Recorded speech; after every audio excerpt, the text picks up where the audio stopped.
He kaitoko o ture I mahi nui ki te hāpai I te Māori, te hītori Māori me te noho a te Māori. Ko tā Rodney Gallen tērā, he kaiwhakawā I eke ki ngā taumata teitei I roto I te ture.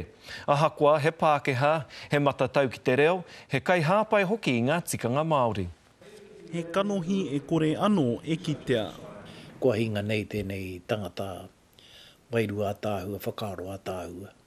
Rangatira I roto I tōna ao, o te ao ngā kai wawau. He whitu te kaumā waru tau ka riro I te mate pukupuku.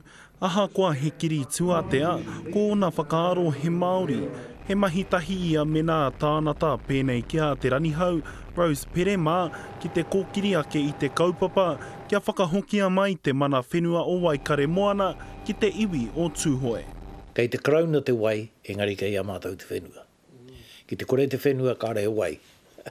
Nā reira perana, ana koe ia te roia, nāna I kōkiri te take nei. Nāna hoki I tōna inua Māori I tapaina ara te turi o kahu. No te taurima te kaumā toru ka tīmata tāna mahi roia. He toru te kautau I muri mai, ka tū hei kai whakawā. Koinei tētahi o ana tauira.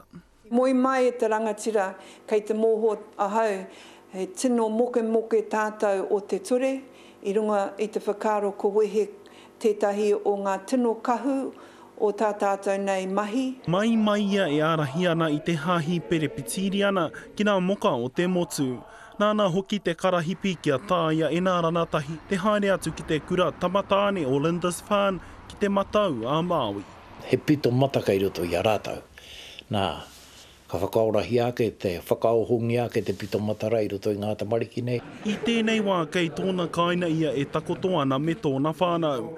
Hei te rāpā ka haria ki te kura tamatāre o Lindisfarne kia tani atu te hapori ki aia. Rāpā ara tāwhai te karere.